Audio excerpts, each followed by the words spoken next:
treasures and riches stored in secret places. Isaiah 45 verse 3. Magandang oras mga katiyats, magandang buhay sa lahat at shoutout sa lahat ng ating mga avid followers sa ating channel Surigao Sun. At sa mga bago pa lamang, huwag kalimutan mag-subscribe sa ating channel para palagi kayong updated sa ating mga bagong uploads. Okay, so ito yung ating i-analyze ngayon partially na treasure marker. Paano nga ba malaman natin na legit ang mga nakita niyong marker sa creek? Sa nasabi ko noon, ang sign for treasure ay hindi nag-iisa. Halimbawa, mayroong sign sa gitna, ikutin ang buong palibot sa circumference na hanggang 12 meters. Ayan, so umpisa sa pinakamalapit 3 to 12 meters na circumference ay meron talaga yung kasama na mga tinatawag na counter markers. At kapag hindi nag-iisa ang sign, ibig sabihin sa site na yan ay mayroong nakabaon. Pero kung nag-iisa lang ito na sign, yan ay 50-50 pa na sign na mayroong nakabaon, kasi baka ang nakita nyo ay gawa lamang ng nature. Katulad nito, ito'y legit sign dahil sa meron siyang ibinigay na counter sign. Ayan, at meron pang pangatlo. Diba? Hindi natin alam, ay meron pa dito. So yan, meron ng dalawang counter sign, ibig sabihin legit na siya na marker. Pero kung wala itong dalawa, nag-iisa lang ito, yan na ang time na kilatisin ito kung ito'y gawa ng tools. Kasi alangan naman na magmarka ang Hapon na hindi yan sinilsil, di ba? Gumamit talaga sila ng chisel. Sinisisil nila ang kanilang mga marker. Ang iba dyan ay makikita natin na rough ang pagkagawa, mayroong tool marks. Ang iba ay smooth, pero malaman pa rin natin na ginawa ng tao. Sa katagalan na palagi kayong tumitingin ng sign na nature at sign na gawa ng tao, ay malalaman nyo na kung ano sa dalawa ang legit. Ang problema lang ay kung wala pa kayong nakikitang ginawa ng Hapon na mga marka, diyan kayo maguluhan. Pero sa tulad ko na palagi nang naka-encounter ng mga signs na gawa ng Hapon, malalaman ko na kung ang sign ay legit or hindi sa isang tingin lamang. Kaya yun lang ang pagkakaiba, kasi experience is the best teacher. Ayan mga katiyats. So ito, pwedeng nature lang ito kung wala itong dalawa. Ngayon dahil sa nalilan ng dalawa, so ibig sabihin meron ng counter marker or counter sign, so ibig sabihin ay meron talagang treasure dito sa ito na lugar. Okay? Ang pag-pinpoint dyan ay mahirap, pero sa tulong ng inyong mga detectors at inyong mga homemade gadget na katulad ng locator, ng dowsing rod, ng pendulum, ay malaking tulong na yan para ma-estimate nyo kung saan ang item sa tulong na rin ng analysis ng mga symbol. Okay, so umpisahan na natin ito. Ito talaga ang nakita nila katiyats na sign. Kaya naisip nila ipadala sa atin dahil alam nila na ito'y treasure. Okay, so ang sign na yan ay nakatayo yan. Kung magsulat ang Hapon, nakaganyan yan. Yan, nakaganyan yan. So kapag ganyan na mga may hugis T, kasi hindi naman yan kanji talaga, yan ay modified kanji.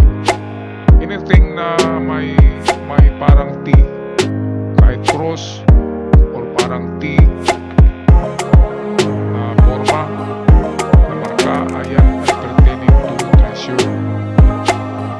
Okay, kahit yung takara ng Hapon ay ganito yung ito. Ayan, treasure yan, takara. Kahit yung kanji na gold, diba, nagaganyan, ay para din siyang T. So anything na T na gawa ng tao pertaining to treasure sa hapon. Ngayon, merong sikreto ito. Itong ganitong sign. Kung tanggalin niyang gitna, halimbawa, wala itong gitna, wala ito. So ang makikita natin ay ito lang, dalawa. So yung dalawa, kung napansin nyo, siya ay pakipot. Siya ay nakaganyan. Maluwag dito at pakipot siya doon. So ibig sabihin, ito yung kanyang pointer. At itong nakaganito, nagsabi na diyan ka titigil. So saan ba titigil? Diba? Itong ganito ay stopper niya. Sabi niya, titigil ka dito. So saan ba? Okay, malaman natin yan kung saan titigil dahil sa bigay na dalawang mahabang linya.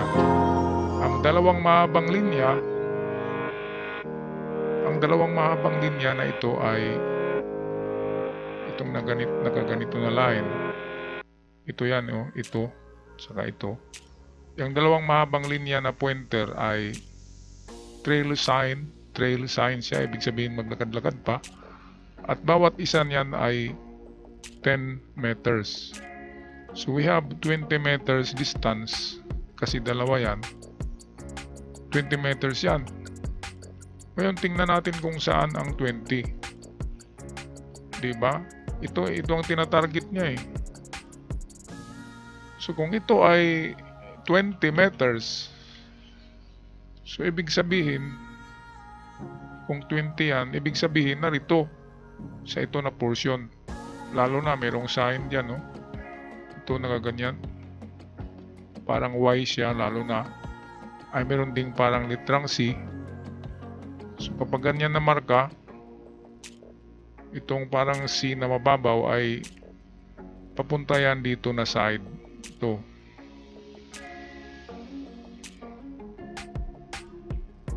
Okay, so ang ating item dyan, kung ito ang pagbasihan natin, kung man-made yan na C ay dito siya nakaharap, ito na portion. So C is treasure beside the rock, treasure under the rock, or treasure on the spot. Kapag may tuldok ang C, katulad nito na C, yan, may tuldok na gaganyan, may tuldok sa gitna, inside the rock, nasa loob ng bato. Pero kung ang C ay, ang dot ay medyo labas, ibig sabihin treasure under the rock. At kung nakatagilid ang C, nasa labas ang dot, treasure beside the rock, right side. Okay, so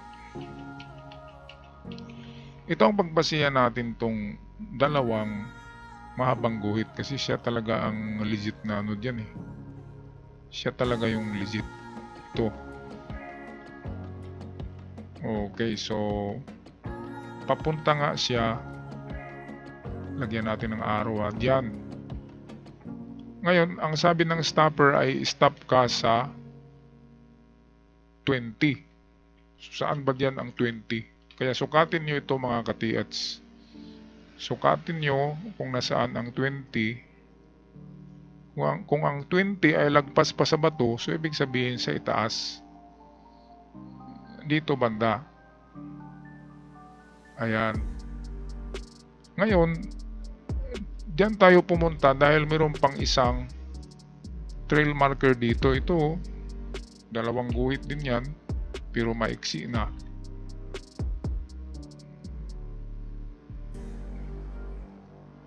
Okay, so ito, guhit na may arrowhead. Ayan. So ang pinupuntiryan niya na direksyon ay dito, ito. Pero may sekreto siya.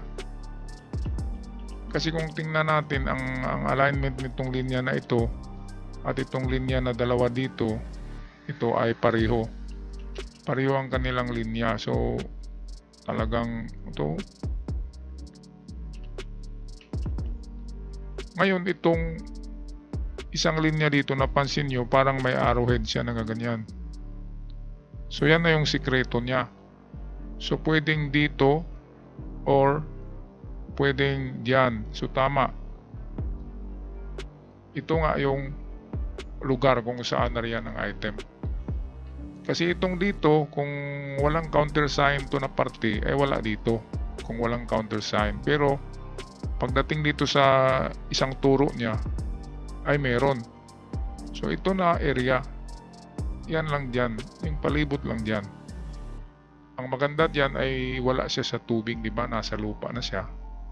Pero may tubig pa rin yan. Sa isang metro lang ay puno na yan ng tubig. Kaya napakahirap maghukay sa creek. Pero ang good news sa creek ay mababaw lang ang pagkabaon sa creek. Pinapatungan lang ng mga bato. Pinakamalalim na pagbaon sa creek ay 2 meters. Yan lang ang kayang gawin ng Hapon sa paghukay sa creek. Kasi mahirapan din sila, mayroong tubig. Kaya yan lang na lalim ang magawa ng Hapon sa creek kapag naghukay sila. Of course may tubig. Kaya mababaw lang ang pagkalagay ng mga box ng gold at pinatungan lang ito ng bato sa ibabaw. Kaya pwedeng itong bato rito, pwede yan ang ipinatong nila dyan. Okay, so karamihan ng treasure in the creek ay of course quick deposit. Quick deposit siya up to medium deposit. Wala ganong malaking treasure sa creek. Walang bunker kasi tubig nga, mahirapan sila maghukay. Pero meron akong vlog noon na ang bunker ay nasa baba ng creek eh. Pero hinukay nila ng Hapon ay ito yun, no? Grabe, ganito yung ano noon. Dito dumadaan yung creek. And then islope to dito, lupa. Ito tubig to. Ngayon ang bunker ay nasa baba nito. 9 meters galing sa ibabaw ang bunker. Magtaka ka bakit nasa baba ng creek at walang tubig dun sa baba. So dito ang entrance niya sa may slope ng creek papunta diyan, nagaganyan yung entrance eh. Ito ay napuntahan ko. Nagtaka nga ako bakit may treasure chamber na gawa sa concrete under the creek. Pero yung daanan ay nasa walang tubig. Grabe ang pagkagawa ng Hapon, grabe ang pagkatago. Wala nang laman. Empty na yung chamber. Pero isa siyang maliit na room na konkreto. Palitada, naka-smooth. Grabe. Hindi ka makapaniwala. Pero minsan lang ang ganun. Karamihan talaga sa creek ay mga quick deposit lang at sucker deposit. Alright mga katiyat, so ito lang ang aking dito analysis. Hindi na ako pupunta sa ibang lugar, sa ibang portion ng lupa. So dito na ako ito kasama ang mga gilid ng bato na yan. So ito na bato talaga ang final marker niya. So nasa malapit sa kanyang item. Alright, so ako'y magpaalam na. Maraming salamat. God bless us all. At sana surtihin kayo sa inyong mga proyekto. At ingat lang at huwag masyadong gumasto kapag may mga proyekto. Limitahan ang gasto para hindi tayo mapurdoy, sabi nga. At isipin palagi na ang paghanap ng treasure ay parang libangan lamang. Kung walang makuha, okay lang. Kung meron, ay mas maganda. Okay, so hanggang sa muli, paalam at ingat kayo lahat mga katiyats.